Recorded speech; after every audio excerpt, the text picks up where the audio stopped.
साथियों DSSB की form filling start हो चुकी है और लास्ट डेट क्या है, फीस कितनी है, कौन कौन से डॉक्यूमेंट जरूरी हैं, आइए उन्हीं पर चर्चा करते हैं। तो सबसे पहले मैं आप लोगों को बता दूं कि हमारे जो फॉर्म है वो ऑनलाइन स्टार्ट हो चुके हैं। कब से स्टार्ट हुए हैं? 16 जून से। हो सकता है कुछ लोगों ने भर भी दिया हो, अगर नहीं फिल किया है तो आप उसको भी भरना स्टार्ट कर दीजिएगा, क्योंकि आपकी जो लास्ट डेट है वो 15 जुलाई है। और आप उसका वेट मत करिएगा, क्योंकि आप वेट करते हैं आप लास्ट डेट पे पहुंच जाते हैं, और लास्ट डेट पर जब आप पहुंच जाते हो तो कई बार वेबसाइट हैंग होती है, कई बार सर्वर डाउन होता है, तो वो चीजें हमारी काम नहीं कर पाती और हम फिर फॉर्म भरते भरते रह जाते हैं। तो ये हमारे लिए जरूरी है कि हम टाइम से फॉर्म को फिल कर लें। मैं ये नहीं कह रहा कि आज ही करो, डॉक्यूमेंट को इकट्ठा कर लो, कौन कौन से डॉक्यूमेंट जरूरी हैं वो इस वीडियो में मैं बताऊंगा, और फिर हम क्या करेंगे, अपने फॉर्म को फिल कर लेंगे। तो जब हम यहाँ पे बात करते हैं तो चलिएगा सबसे पहले हम बात किसकी करेंगे, डॉक्यूमेंट की कर लेते हैं। कौन कौन से डॉक्यूमेंट हमारे लिए जरूरी हैं? देखिए, सबसे पहले हमारे लिए जरूरी है कि अगर हम दिल्ली से हैं, मतलब अगर हम दिल्ली से हैं तो हमारे पास में कास्ट सर्टिफिकेट हमारा जो है वो जरूर होना चाहिए। मतलब हमारे पास हमारा जाति प्रमाण पत्र जरूर होना चाहिए। आप दिल्ली में अगर आप ओबीसी से हैं, आप दिल्ली के अंदर SC ST से हैं, या फिर आप फिजिकली चैलेंज्ड हैं, आप दिव्यांग कैटेगरी में आते हैं, या फिर आप लोगों का EWS है, तो फिर आपके पास में ये सर्टिफिकेट होने बहुत जरूरी है। दिल्ली से हैं। आप आउटसाइडर हैं तो कोई जरूरत नहीं है, क्योंकि आप एज ए जनरल ही ट्रीट होंगे, और जनरल कैटेगरी वालों को किसी डॉक्यूमेंट की, कास्ट डॉक्यूमेंट की जरूरत नहीं होती है, चाहे आप दिल्ली से हो या दिल्ली के बाहर के हो। ये हमारे लिए जरूरी है। उसके अलावा हमारी जो, अगर मैं बात करूंगा तो 10th का जो डॉक्यूमेंट है हमारे पास, हमारे 12th का डॉक्यूमेंट होना चाहिए।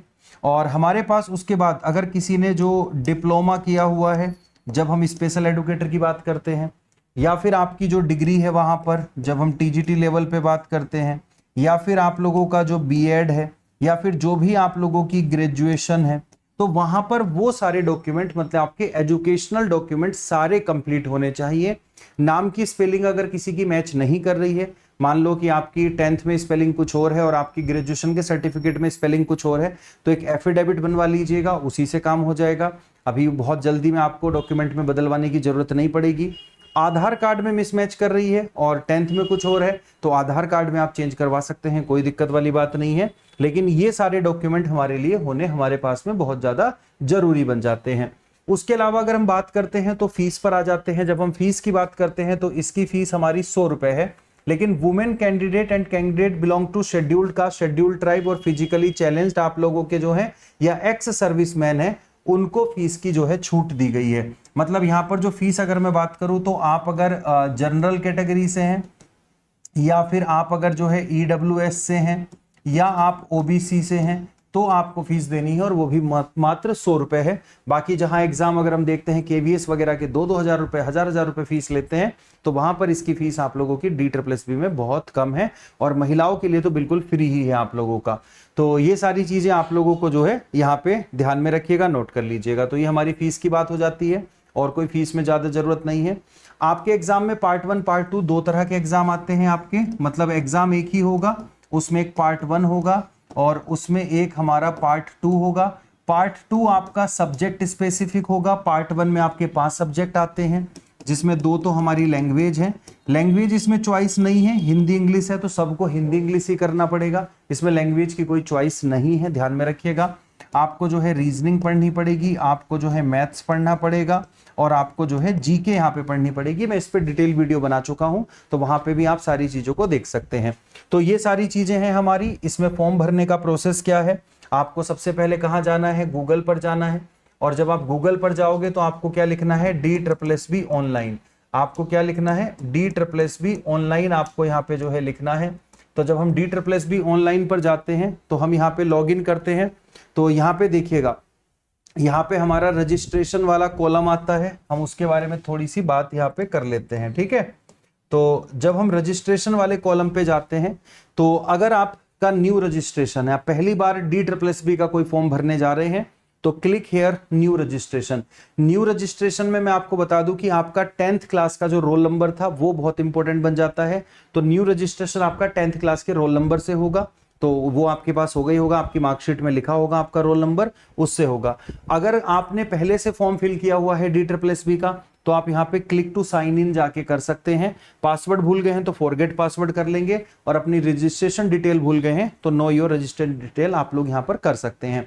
तो ये सारी चीजें हमारी हैं। अगर हम बात करेंगे तो DSSB ऑनलाइन पे जाएं, कहीं इधर उधर किसी वेबसाइट पे नहीं जाना। आप इधर उधर वेबसाइट पे जाते हो, कई बार फर्जीवाड़ी चीजें हो जाती हैं, तो आप लोग सीधा गूगल पे लिख देना DSSB ऑनलाइन, ये वेबसाइट खुल करके आ जाएगी। जब न्यू रजिस्ट्रेशन की बात करेंगे तो कुछ इस तरह की इंफॉर्मेशन आपसे पूछी जाएगी, और आप वो इंफॉर्मेशन डाल देना, अपना मोबाइल नंबर, अपना जो क्या कहते हैं ईमेल आईडी वगैरह, वो आपको यहाँ पे फिल करनी है। आपने ऑलरेडी फॉर्म फिल किया हुआ है पहले कभी DSSB का, कोई भी फॉर्म फिल किया हो, चाहे टीचिंग एग्जाम किया हो या नॉन टीचिंग एग्जाम किया हो, तो आप क्या कर सकते हैं, आप जो है सीधे साइन इन पर जाकर के कर सकते हैं। पासवर्ड भूल गए हैं तो फॉरगेट पासवर्ड आप कर लीजिएगा। तो ये सारी चीजें हमारे लिए जरूरी थी। अब इससे ज्यादा जरूरी हमारे पास आ जाती है पढ़ाई। अगर आप DSSB की पढ़ाई करना चाहते हैं, तो अगर आपकी तैयारी पूरी है, प्रैक्टिस करना चाहते हैं, तो YouTube पे क्लासेस चली रही हैं। मेरी खुद की क्लास शाम को 4 बजे और सुबह 9 बजे होती है टीचिंग एग्जाम्स पर।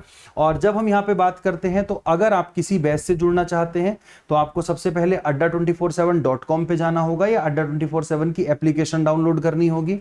वहां से आप DSSB पे जाएंगे। अब जैसे अगर आप यहाँ पे बात कर रहे हैं कि आप DSSB कंप्यूटर साइंस या DSSB डोमेस्टिक साइंस, किसी के लिए भी आप तैयारी कर रहे हैं, तो डोमेस्टिक साइंस में जब आप जाएंगे आपको ये बैच दिखाई देगा। बैच को आप ऐसे परचेज कर सकते हैं Y177 कोड लगा करके, Y177 कोड लगा के आप बैच परचेज कर सकते हैं। इसमें पार्ट 1 पार्ट 2 दोनों क्लासें आपको मिलेंगी। लेकिन अगर आप केवल पार्ट 1 लेना चाहते हैं तो उस पर भी हम बात कर लेंगे अभी। तो जैसे आप यहां पर गए, बैच को लेने से पहले अपना शेड्यूल चेक कर लेना। शेड्यूल कैसे चेक करेंगे आप लोग, यहाँ पे ऑनलाइन क्लासेस में जाएंगे तो यहाँ पर आपको दिखेगी जनरल अवेयरनेस की classes, quantitative aptitude, Hindi language, English, reasoning, home science. Home science मतलब आपकी डोमेस्टिक साइंस वाला पार्ट यहाँ पर है। तो जैसे जनरल अवेयरनेस में करते हैं तो आपको अलग अलग पार्ट दिखाई देंगे। जैसे हम यहाँ पे बात कर रहे हैं तो ज्योग्राफी की क्लास अभी आपकी चल रही है यहाँ पे, इसी तरह पॉलिटी, इसी तरह करंट अफेयर, इसी तरह इकोनॉमिक्स, और इसी तरह हिस्ट्री की क्लास आपकी जो है यहाँ पर हो जाएगी इसके अंदर। ऐसे ही आपका क्वांटिटेटिव एप्टीट्यूड है, तो क्वांटिटेटिव एप्टीट्यूड को आप देखोगे तो यहाँ पे आपकी क्लास दिख जाएंगी। अब जब आप बैच परचेज करोगे तो क्लास आपको विजिबल, सारी की सारी क्लासेस अभी लाइव चल रही हैं। मतलब ऐसा कुछ नहीं कि इसमें पहले से कुछ रिकॉर्डेड डाला गया है, नहीं, ये सारी की सारी क्लासेस लाइव हैं। हाँ, लाइव होने के बाद ये रिकॉर्डेड फॉर्म में रहेंगी अवेलेबल, आप 1 बार 2 बार 10 बार कितनी भी बार देख सकते हो। लेकिन सारी क्लासेस अभी लाइव चल रही हैं, तो आप डे टू डे चीजों को फॉलो कर सकते हो। मतलब ऐसा नहीं है कि 20-30 वीडियो एक साथ डाल दी और आप उन्हें देखे जा रहे हो, कई बार ऐसे में पढ़ाई नहीं हो पाती है। ठीक है, तो सेम चीज आपकी रीजनिंग को लेकर के है, तो रीजनिंग को लेकर के भी हमारी ये सारी चीजें यहाँ पर आपको दिख रही होंगी। ठीक है, अगर किसी बच्चे को यहाँ पे सब्जेक्ट का नहीं लेना है, केवल अगर हम यहाँ पे बात करेंगे तो आपको केवल और केवल यहाँ पे मैं बात करूँ पेपर 1 लेना है, तो वही आपका टीचिंग एग्जाम है, DSSB है। और पेपर 1 के लिए आपको क्या करना होगा, यहाँ पे पेपर 1 के लिए ये जर्नल पेपर का हमारा बैच है, और जर्नल पेपर का हमारा यहाँ पे बैच जब हम आ रहे हैं यहाँ पे, तो आप यहाँ पे देख सकते हो बैच आपको मिल जाएगा। ये खुल गया बैच आप लोगों का। जब हम इसे बात करेंगे तो यहाँ पे Y177 अगर हम यहाँ पे बात करेंगे तो आप इसे कर सकते हैं, और ये हमारा 2184 का हो जाएगा। ये केवल पेपर 1 के लिए है आप लोगों का, तो इसको भी आप ले सकते हैं। सेम इसका शेड्यूल भी आपको वहीं पे मिल जाएगा पूरा का पूरा, क्योंकि पेपर 1 की क्लासेज जो होती है वो कॉमन होती है। तो ये जानकारी मेरे द्वारा दी गई थी। कोई डाउट किसी तरह का होगा तो कमेंट बॉक्स में कर देना, मैं उस पर भी वीडियो लेकर के आ जाऊंगा। जय हिंद, जय भारत।